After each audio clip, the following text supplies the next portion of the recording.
All right. Well, it's 31st of December, last day of 2014, and got the machine running, making parts, man, making parts. There's nothing in the bin right now. I've been in the other room cleaning them up, so I'll show it to you later. But anyway, the machine's running. I'm making parts. I got the bar feeder done. We're going to get some picture shots of this thing running, making the parts over and over. It takes about 5 minutes to make a part. Now, I'm sure I can make it go faster, but so what? You walking around here, first thing you know, 10 minutes, 15 minutes goes by, you got 3, 4 parts. It doesn't make any difference whether it takes 5 minutes, 8 minutes, 2 minutes. It makes no difference. It's just making them automatically. So, a couple of things I need to do. I need to get up here on a control panel over here. Let's see. Yeah, on a control panel, either up here or in this spot, I'm going to put an electrical counter, and I was going to use a mechanical one. I've seen them on here on the cutoff. Then we're going to come down, makes it tell you how many pieces. But because this machine is programmed to be able to use this the vertical slide for a form tool and a cutoff tool back there, or not to use this at all and use the cutoff tool over there on the backslide. So you have to be able to switch between the backslide and the cutoff, the vertical cutoff. You have to be able to switch between those two. So I'm going to put an electrical counter here that'll be incorporated somehow into when those relays kick in to do that. It'll automatically make it go to one more part, and I can have a switch, select either the front slide or the back slide or the vertical slide. So I'm going to do that. And the other thing I need to do is rig up a couple of switches down here with lights so I know when the air is on. Okay, so you have to be able to shut the air off and on, or it's going to be incorporated into when the machine's shut off, the air automatically shuts off to the machine. Okay, but you don't want the air to shut off to the, well, I have to think about that. There's 5 pounds of air on the cutoff tool here, and or the bar feeder, and you want to make sure you have that on, because if you start making the parts and it comes to that point, it's going to not push the part out, because that's what you use that to push the part out. So parts here they are. Come up close. See them? That's the part, and then here's where it goes. It's the ferrule nut. I'll show you one without the nut so you see how it goes. It's a union what? A union nut. It goes on here, and a union ferrule. That's what this is.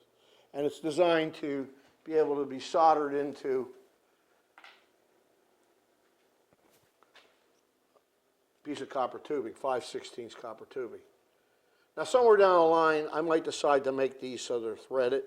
So I'll offer either a threaded one or a soldered one. I don't know. The original that I had, the original one, it was a solder joint, so made it the same way. I don't know. Sometimes you want to take them apart or move them or change something. You can't do it if they're soldered. But anyway, there it is, DSMA. Now, here it is, 2 years, 2.5 years, fiddling around with some 25-year-old antiquated machine, spending a lot of money,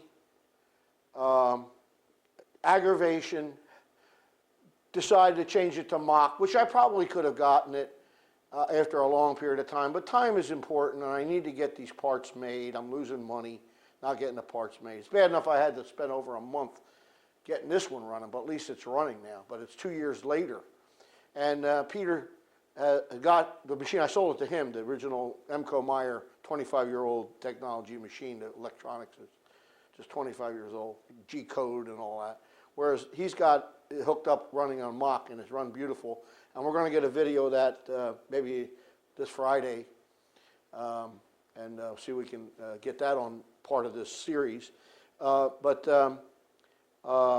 I'm really excited about this machine. I see a lot of potentials. I've learned a lot about how to run it, how to operate it, And there's different controls on this where you can set it so it'll be, so you can set it. I don't want to show you now how to do it because it'll mess up my setup. But I'm going to do a video on how to set these up. And it doesn't make any difference whether this one's automatic, there's a few different things you got to turn, or if you had a DV59 or DSM59, which is a manual one of these.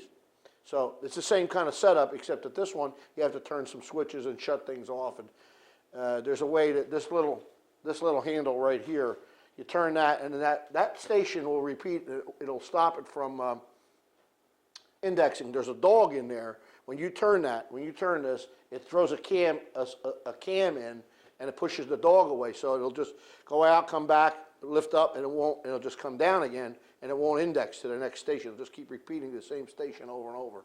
So what you do is, and of course, like I said, I'm going to cover this in a video. You keep setting your tool till you get it just the way you want it. And you just set the depth or the length or the whatever, and then when you're done with that station, you move on to the next one. So there was a little bit of a problem setting up the cutoff.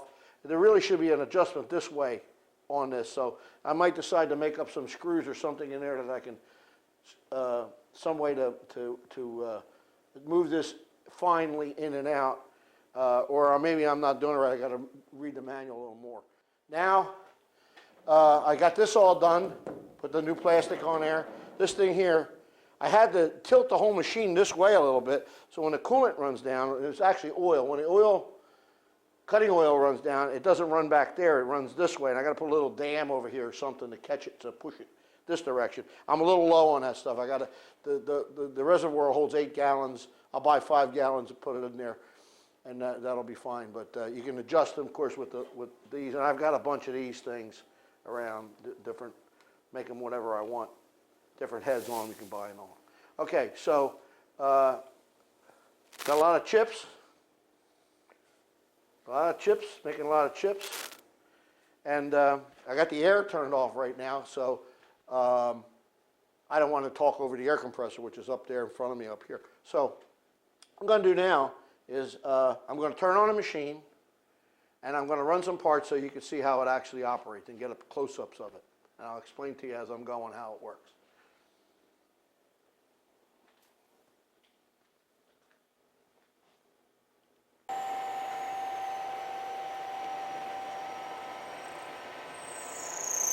It's just finishing up the last piece.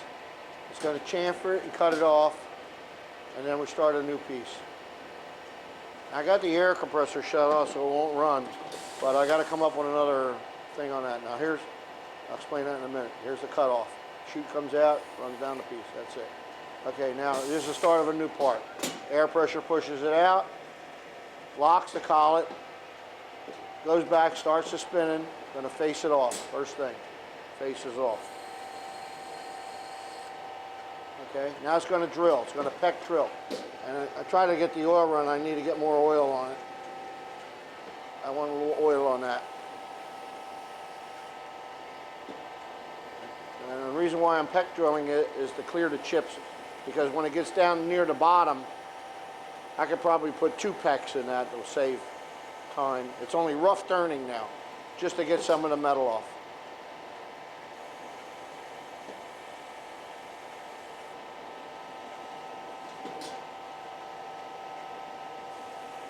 Now here's where it starts to get a little bit tricky, because it gets down the end and the flutes are covered.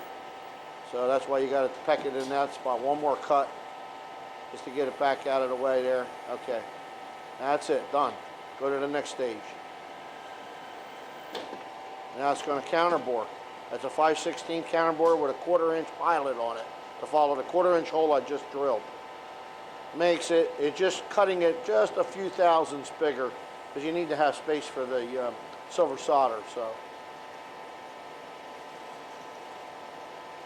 it's going to counterbore it 3/8 deep.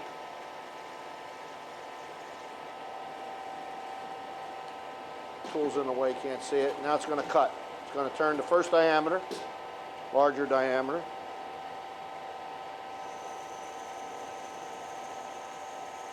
Now those knee tools that I'm using there are adjustable knee tools. You can adjust those. And like I was talking about holding the turret from going in and out, you adjust the, turn it, you make it go back, you check it till you get it to the diameter you want. Now it's going to turn the second diameter, smaller diameter. I'm only using a high-speed steel tool in here because I wanted a sharp corner, and it dwells there for a few seconds just to get the burr off.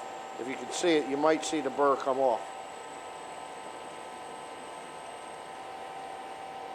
It'll dwell there for a second or two, clean, let it spark out, so to speak. Now it's going to form the angle, and I could have made a better tool for this. I could see where I'm going to need a tool holder to make my own tools on a grinder. You got to make a lot of form tools with this type of machine, but that's okay, no biggie. So that comes in. Okay, now it's going to chamfer the part. Come over, just take the burr off. It's going to dwell there a little bit to smooth it out. Now it's going to chamfer. Just touch it. Now it's going to cut off. And they run down into the pan over there. There it is. Another one bites the dust. Push another one out. Here we go. Start again.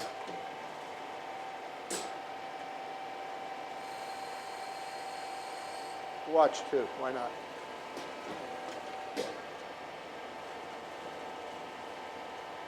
And drill again. This thing is awesome.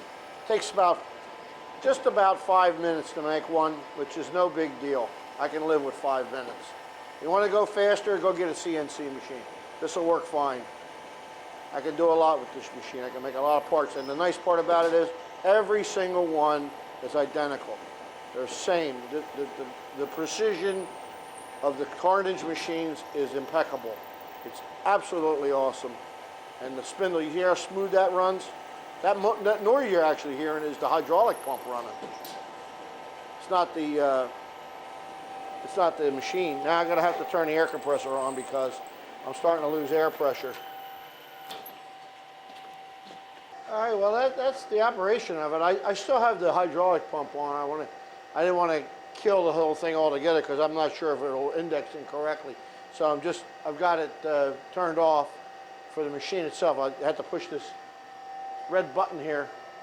Actually, it's on. Everything's on right now. It's just turned off. And as soon as I turn everything on, the spindle and the run, it'll start running again at that point. So one other thing I wanted to tell you is that half-inch bar and larger up to 1 inch. So 1 inch to half-inch, any bar that size. You want to use standard size bars. 1 inch, maybe 7/8, maybe 3/4, 5/8, half-inch. That's the only collets you really need for this. And then maybe some hex collets and square collets, which I have all of those.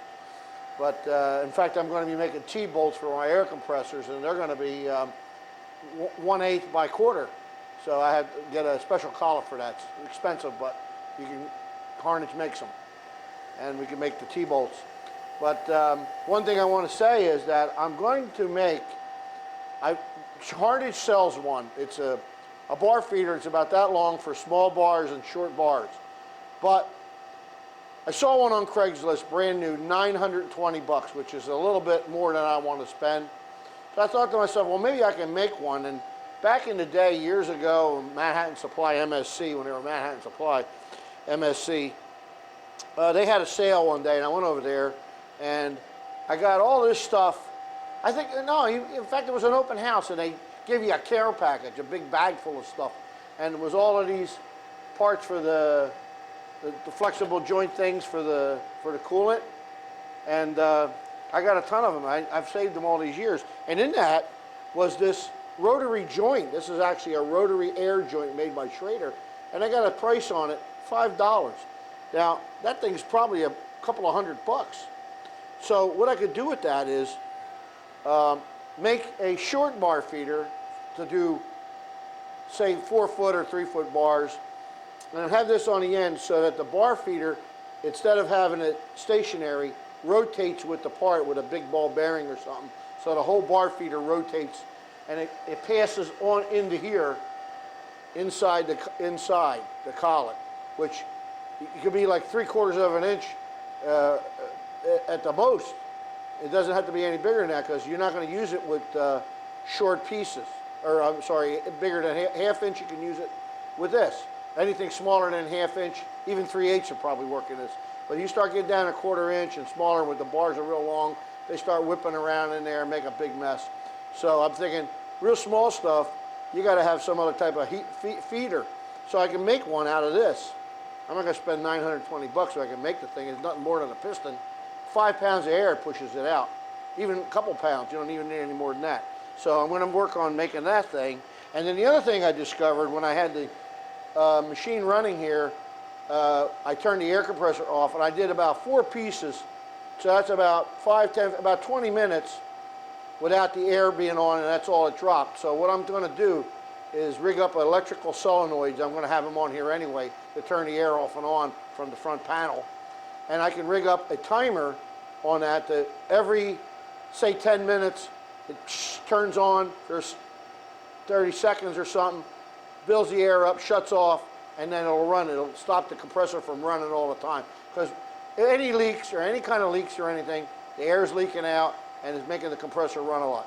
So that's going to be an improvement. I have some lights on there where I can turn it off and on. I need to be able to turn that off and on, and the bar feeder. And so some improvements, but in generally, here's the machine. Runs beautiful.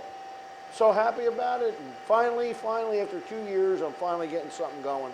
And if you didn't see all the electrical and the electrical relays popping off and on or hear them, you would think it was CNC just by looking at this part of it. It runs it like any CNC. In fact, Omniturn, Omniturn makes a conversion that you take all this stuff over here, and there's a special thing that goes on the bed, gang tools. It runs in and out, which, you know, if this ever goes bad, which I doubt it, this machine's 40 years old, and it's still running good.